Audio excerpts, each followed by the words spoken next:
Hi, everyone. Welcome to AstroTextual, where I use the natal charts of some of my favorite authors as a launchpad to talk about their writing. My name is Rita Chang-Eppig, and I am an author, writing teacher, and astrology enthusiast. Today, I'm happy to introduce you all to Rachel León, whose debut novel, How We See the Gray, just came out in May. It's a deeply honest and compassionate book about the foster care system, and it's kaleidoscopic in how it looks at that system from all perspectives, from the caseworkers to the parents to the children. So thank you, Rachel, for being on this podcast. Thank you so much for having me, Rita. I'm a big fan of your work and I love this little project you have, so I'm excited to be here. Well, thank you for being here. And yeah, we all have our little pet projects, right? Yeah. So if it's okay with you, we're actually going to start this reading in a slightly unconventional way because I want to talk a little bit about your Chiron. So for folks who might be unfamiliar with Chiron, Chiron is actually a comet, not a planet in astrology. But in my experience, it plays a huge role in people's charts, especially in the lives of people who work as healers in some capacity. Chiron in Greek mythology was a centaur who was called the wounded healer, and we'll come back to that in a second. After he was abandoned by his birth mother, the myth goes, he was adopted by Apollo, and Apollo, being the god of medicine, taught him everything that he needed to know about how to heal other people. And everything was well and good for a while until one day Chiron got wounded by an arrow that was dipped with a poison that came from the monster Hydra. And so the story goes that as skilled of a healer as Chiron was, he couldn't heal this wound within himself. So he was living in great pain. He was still going around healing people, but he carried a lot of this pain within himself. And until one day he begged Zeus to put him out of his misery. And the way that this was done, because I was listening to the astrologer Christopher Renstrom, he was saying, in Greek myths, you don't just ask the gods for something and get things done, right? Like there always has to be some kind of trade, there has to be some kind of barter. So the barter that he made with Zeus was, if you take away my life, you can give it to Prometheus, who folks might also know, was basically being punished by getting his liver pecked out by an eagle for all eternity. So there's something really beautiful about this myth in the sense that even in dying, Chiron healed somebody essentially by freeing them from their pain and suffering. So I'm going to go ahead and share your chart so that everybody can see this. Is this visible? Great. Okay. So I want to talk a little bit about your Chiron for a second because your Chiron is in Taurus in the third house. It's right there.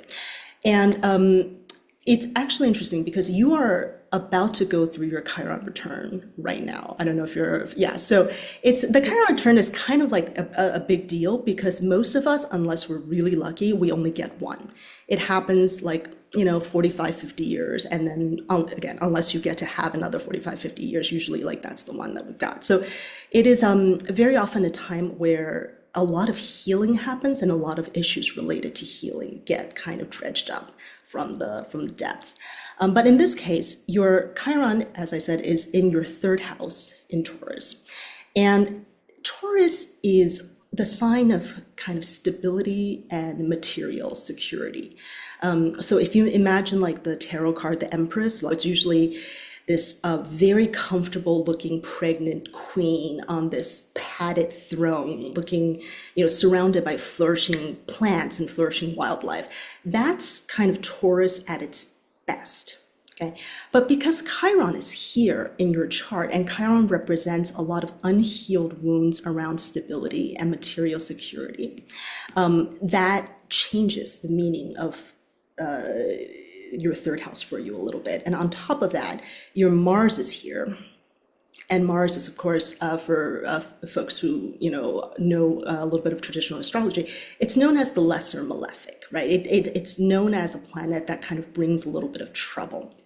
So now I will just take a detour and say that your Mars is in detriment in Taurus. So what that means is that your Martian energy isn't able to function at its full kind of power, right? So if you think of Mars as very kind of aggressive, go-getter. Mars is the energy you want when you're heading into battle, basically. And so when Mars is in detriment, very often in my experience, it comes out as a kind of more repressed anger. Like there's anger and there's frustration, but it doesn't have anywhere to go. And again, all of this is also happening in your third house, which is arguably one of the most important houses for a writer because it's the house of communication. In your novel, you are literally writing about a wounded healer named Meredith, a caseworker, who was, you can say, abandoned by her own mother and who, is trying to heal other families' wounds around stability and security while struggling with her own wounds around those exact same issues. And then because of all this frustration that she feels at this really stressful, underfunded job, that causes a lot of headaches for her. She has all this frustration that can't really go anywhere, right? So that's that kind of like Mars in detriment energy. And as a result, she starts to go down a bad path. Would you mind saying a little bit about how the character of Meredith came to be for you and what drew you to this kind of wounded healer figure?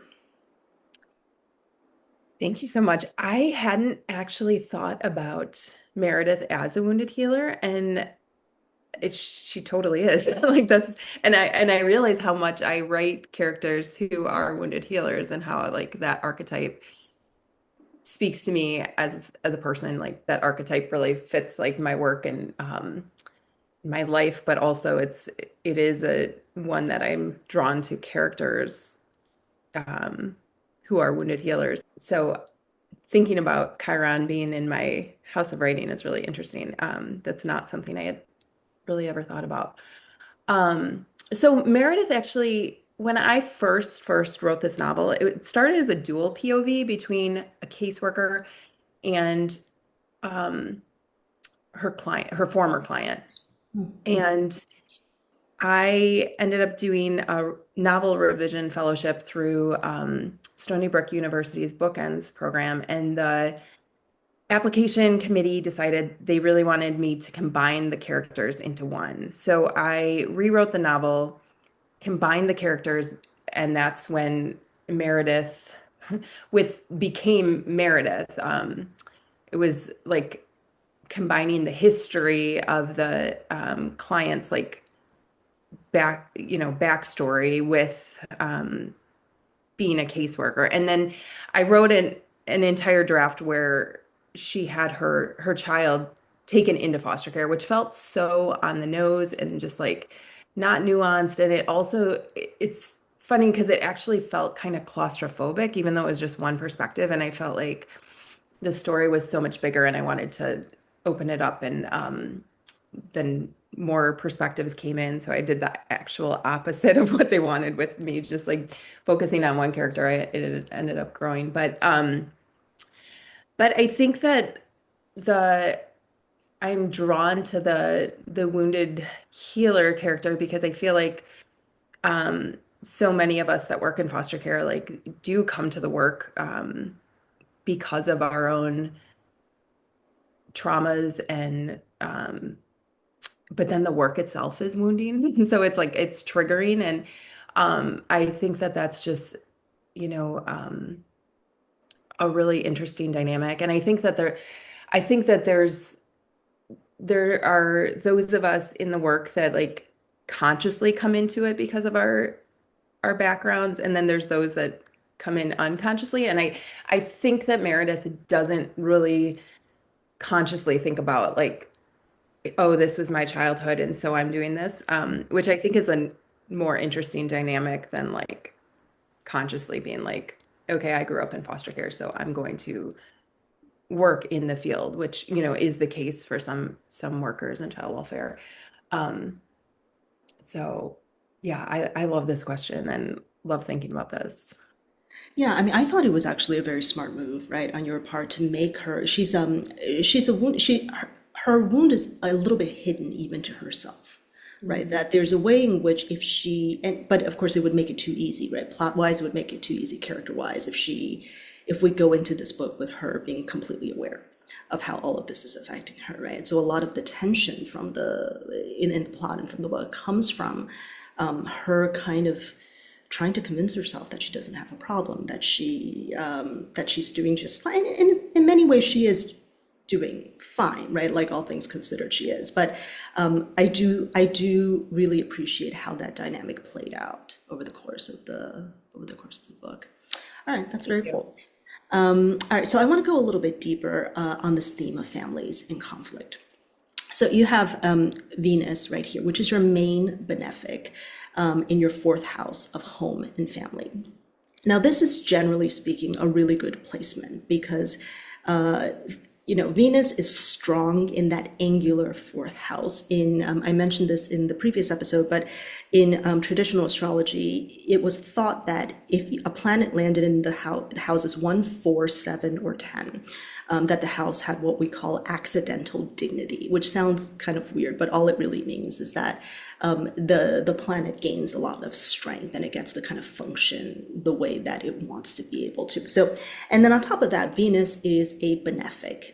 It is a planet that is believed to bring harmony and luxury and all these good things into your life. So normally this would be an ideal placement. You've got Venus strong in the fourth house, bringing you all of these wonderful things. And I should also mention, Venus is not just a benefic, it's your main benefic because you were born before sunrise. So the way that you tell is basically where the sun lands, and your sun is here in the fourth house as well.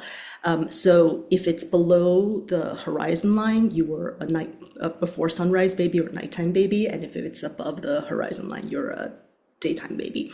And for people who are born during the nighttime hours, Venus is the main good planet in their life. So you've got this really strong Venus, and that's great.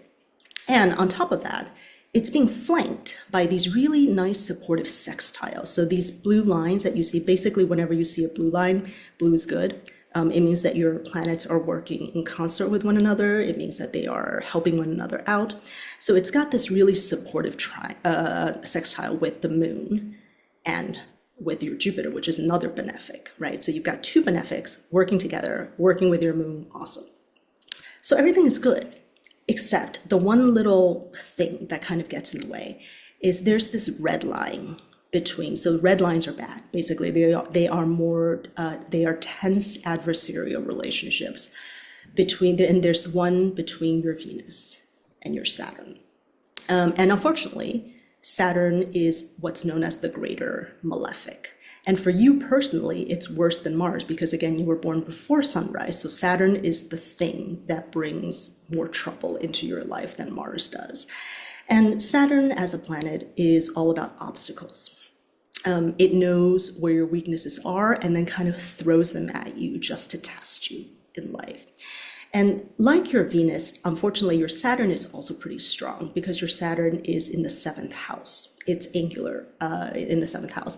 And that is the house of marriages, partnerships, etc. Sometimes it means like business partnerships, but often it means like romantic partnerships. So your main benefic Venus and your main malefic Saturn are at loggerheads with each other. Otherwise, without that Saturn, your Venus would be sitting very pretty in the house of home and family. But Saturn is there and it's bringing conflict through things like romantic partners. Now, in your book, this is a recurring theme, right? There are these people who love their kids and who want to be able to give them that Empress tarot card home full of comfort and stability and luxury. But they run into obstacles, usually in the form of former partners, that get in their way. And writing about unhealthy relationships, I feel, is often really difficult because I think in our society there is this desire to like cast one person as the villain, right? Like that person is the toxic one in the relationship that needs to be somehow cut out of the relationship. But I think that you give your characters, most of them, and the ones who deserve it, I think you give them a lot of grace, which is a very Venusian thing, like that kind of like graceful harmony. That's a very Venusian thing. And especially in the case of Meredith and her ex, you're very careful not to point fingers. I think you're giving very clear-eyed portraits of two people, neither of whom is perfect, but both of whom want what's good for their shared the child that they share. So tell me a little bit about your thought process when you were deciding how to approach writing about the less healthy relationships in your book. Yeah, I thank you for that question. I think that working in foster care has really complicated like how I see things in terms of just um you know, I guess part of the work is essentially like collecting everyone's perspective to like really assess a situation. So it's it's listening to like kind of all sides and that complicates how maybe something looks on the surface when you're just looking at it from one perspective. And that was something I really wanted to show on the page. And it was important to me that there weren't any villains, that there weren't any heroes. Like, I think that, like, generally speaking, I think most of us do the best that we can with, like, in the moment with what we have. And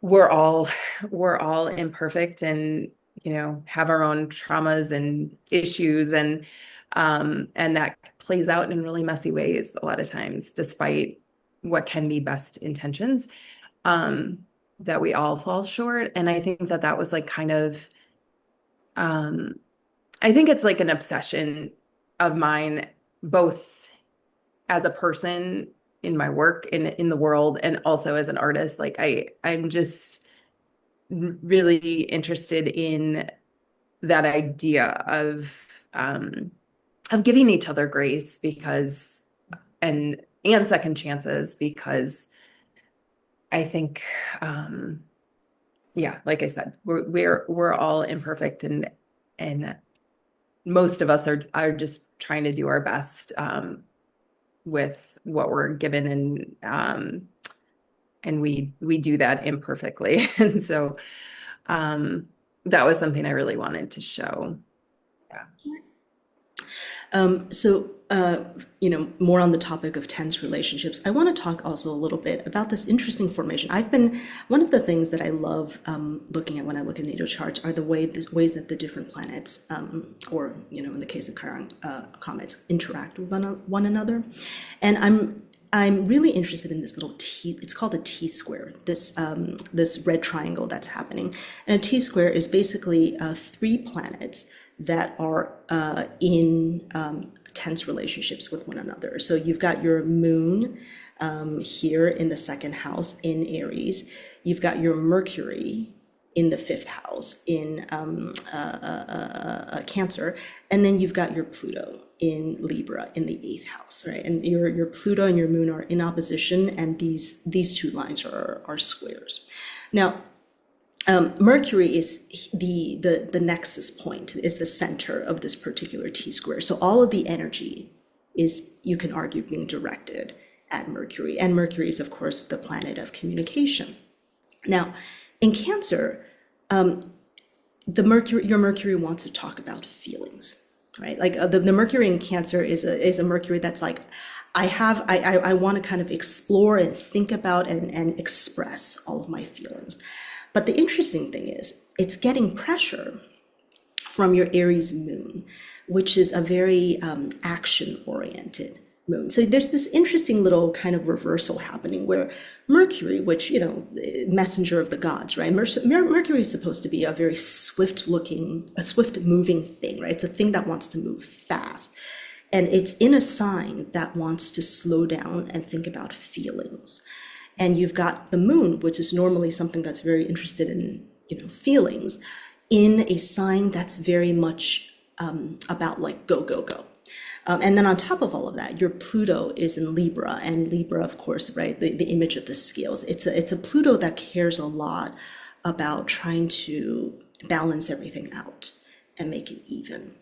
So something that I found really interesting about the book, and you kind of mentioned this earlier, right, is that you decided to choose, you chose to focus not only on Meredith, which I think a lot of authors, I think that would be the initial temptation, right? It would be like, oh, let's sit here for 300 pages and work through Meredith's feelings about, you know, being abandoned by her mother, and her own feelings about the stressors of her job, and her own feelings about her relationship with Roberto, right? But you decided not to do that, and instead you did this really kind of cool balancing act, that Libra, the Pluto in Libra happening, where you decided to balance the novel between among the perspectives of Meredith and several other characters. Again, some of them represent parents, some of them represent the children who are in foster care. So I'm really curious, what, like, was it just, you mentioned like a feeling of claustrophobia a little bit when you were just working on, Meredith alone. I mean, was it just simply that, like, you just wanted to kind of broaden the scope, or were there other considerations that went into choosing this kaleidoscope of voices in the book? Yeah, I mean, I think for a long time it was focused on Meredith, and there was so much that I did just kind of drafts that were just digging into, I guess, her feelings and like her past, um and I think that I the story just felt bigger. I think that I've always been really drawn to multiple POV novels. One of the novels that was like really influential to me is Julia Alvarez's Yo. It's a novel that not a lot of people have heard of, but it is such a like interesting character study because the novel just follows this one character through the perspective of different people in her life, from her sister to her stalker. And each chapter like complicates um, the reader's understanding of who this person is. And I feel like by the end of the novel, you get like a truer sense of who this complicated character is. And I really wanted to do that. I think that that was um, I it more than like, I think that there was this like, I wanted to show the complexity of Meredith through different perspectives, but I also felt like the story itself became bigger, that it wasn't just her story. Like it was, I mean, I was definitely trying to show the system. I have long called the book a social novel. Like my aim really was to like highlight systemic inequities in the system. Um, so obviously I like to show the system, I needed to like widen the perspective. And like as you brought in Pluto, and like I guess that there is maybe that with like the Mercury Pluto square, in terms of just like wanting to like expose the underbelly of this like broken system. Um, but I think that that's why the story needed to be bigger, and maybe why it felt like claustrophobic when it was just Meredith's story. Yeah, it reads very much like a social novel. Like I'm honestly happy. Like I don't think it would have necessarily worked if you had just kept it focused on Meredith, because ultimately Meredith is, yes, she's our main character, but she's also like one small piece of a much larger problem that's afflicting all of the people who are in this book. And so yeah, so I will say, like, when I say tense or adversarial relationship, that's not always a bad thing. I think sometimes people hear that and they go, oh, well, that's bad.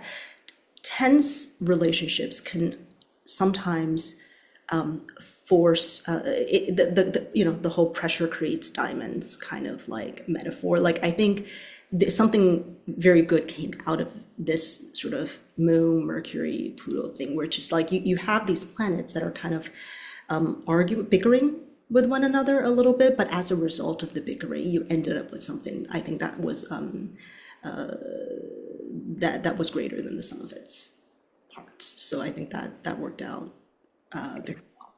I do also want to just point something out. So you'll notice that this T square is happening in the second, the fifth, and the eighth house. Now, this is kind of cool because, as you have already talked about, so much of the book does have to do with the system and with economic precariousness, right? The parents and the caseworkers, they all lack financial resources to do what they need to take care of their kids the way that they would want to take care of their kids. And the sort of interesting thing is that the second house is the house of personal finances. The eighth house is the house of other people's monies, but it's still about finances. It's just about like the money that's not ours, that's sort of more collective. And then the fifth house is the house of children. Like it's one of the significations is literally like progeny, like that's the fifth house.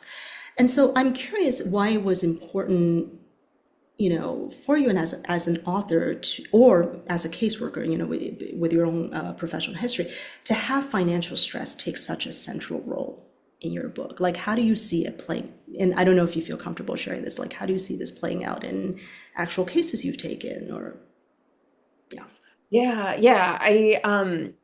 It's um it's definitely a reality to working in the system, both like, social services is working in social services tends to be very underpaid, high stress, low pay. Mhm. And so I definitely wanted to show that. I mean, when I began working in foster care, it was 2004. I was a single parent to a 4-year-old and was making like $25,000 a year. I had like $60,000 worth of like student loan debt, and I was working like at least 6 days a week, often seven. Just a unsustainable amount of hours. I ended up getting really sick. I had health insurance, but it was like it covered absolutely nothing. So anytime I went to the doctor, I like got to show my like insurance card and then got a full bill for the entire thing. Like nothing got covered at all. So it was, the financial stress was definitely like always looming on top of the stress of the job and being a single parent. Like it's like it was definitely another pressure. And I mean, I think that um in terms of, yes, in terms of the families I work with, that's absolutely present in terms of just um people's ability to provide sometimes is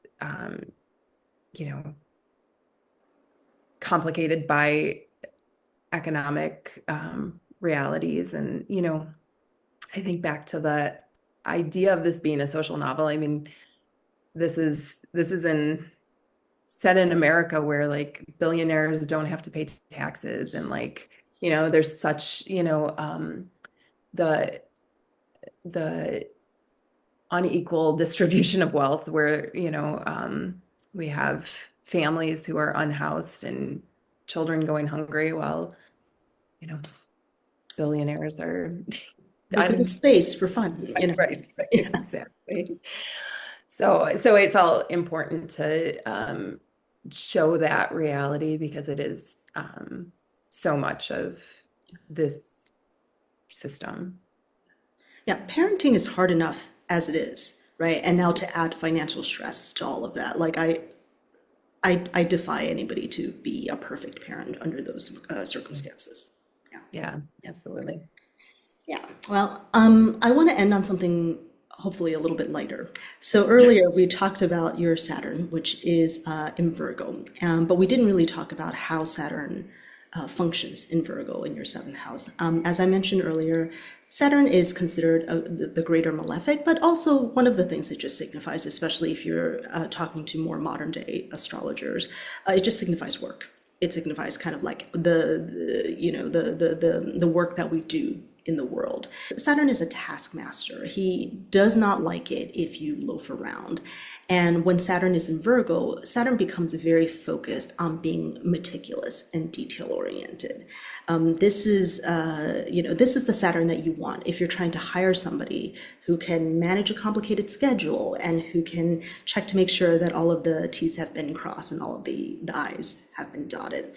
And I think this is interesting in light of what I know about you, which is that you both work as the managing editor for the Chicago Review of Books, and also you've got this 20-year history as a caseworker, where I'm sure there's always tons of paperwork and forms to, right? So I'm curious how you feel like, let's start with the editor. How do you feel like working as an editor has influenced how you approach writing a novel?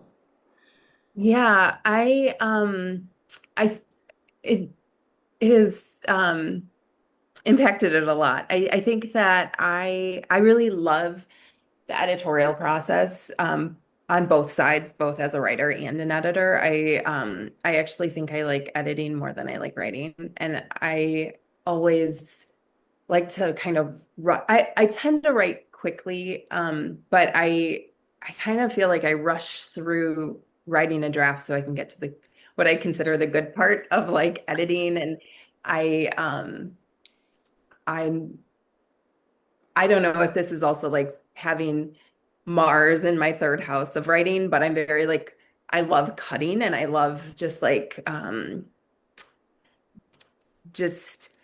tearing drafts apart. Like just um I, I editing's my favorite thing. And I think that I'm not scared to like just try, like when I was told to rewrite the novel in a single perspective, I was like, I knew in my gut that wasn't right, but I also am just like, okay, like I'm very much like, let's try it and see. Like, I don't feel like any draft is wasted, even if it's like, I feel like the exploratory drafts work, do some, even if it's just like confirming that like this isn't the path for this. So yes, I'm very editorial and love that process. Yeah. Yeah. And then I guess the second half of the question is obviously your work as a caseworker has influenced the content of the novel, but I'm also curious if you would speak a little bit about how you feel like working in foster care influences the process of your, like how has it influenced the way that you look at writing, how you approach writing? So yeah, more the process end of things. Yeah. Yeah, it's definitely different. I mean, there is so much paperwork, and when I did want to show kind of some of the paperwork. So there are examples of like forms throughout the novel. So there's this kind of texture to kind of show the reader some of the paperwork. But when we're writing case notes or court reports, it has to be very factual and no opinions, no emotions. Like it's very much just like this is what happened, Mhm. um, presenting things very objectively. And that was difficult for me when I first started writing it, because or like started this work, because I think the natural impulse for me is to like, well, if I'm going to like explain this situation, like I need to like, I don't know, add adjectives and feelings and like kind of try to get the emotion. But to learn to like write something just like based on pure facts, taking out those adjectives, like it's just and letting that stand as it is. I'm sure that's impacted me as a writer. Maybe it's made me want to do the opposite when I'm creatively writing. Um, but I think that the biggest thing that the work has like influenced my writing is that so much of the work is like listening to people and like I said, kind of collecting different perspectives and not coming to, a conclusion until I've collected documents and things from collected stories from like every angle, before I draw a conclusion. And then knowing that like any conclusion I draw could be changed at any moment with more information. And so I think that there is this, I think it definitely like is a very humbling thing to know that like what your initial assessment is, like you can be so sure about something and then find out that's totally incorrect, that you were looking at this absolutely the wrong way and didn't have all the information. And so I think that that is something that that experience is probably what influences my writing more than the the paperwork side of things, is just that um humbleness of like needing to keep an open mind and be curious um and to listen like openly and compassionately and non-judgmentally, to try to figure out where the truth actually is, because I think like we all have our truths, and then to try to find out like what is the actual like taking out emotion from the situation, like what's the actual like facts of this situation. So all of that I think really influences my writing a lot. Yeah, it allows you to take out your emotions for just long enough because it's not like this is a novel without emotion. In fact, I would say there's quite a lot of deeply felt emotion, but it allows you to kind of take it off the table for like just long enough that you can actually, a more impartial kind of view toward each character. And I think, again, I think except for the most egregious of characters in the book, I think you really met everyone with such empathy and compassion. So that's really amazing. All right. Well, do you have any questions for me before we end?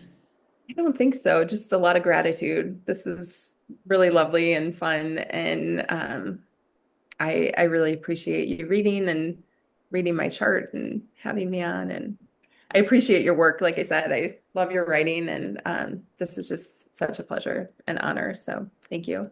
No, thank you. And thank you. It's a beautiful book for folks. Sorry, it's How We See the Gray, and it's from Northwestern University Press. But I hope that everybody who, has listened to this episode will pick up a copy. So, all right. Well, thank you, Rachel, for being on the podcast, and I wish you the best of luck.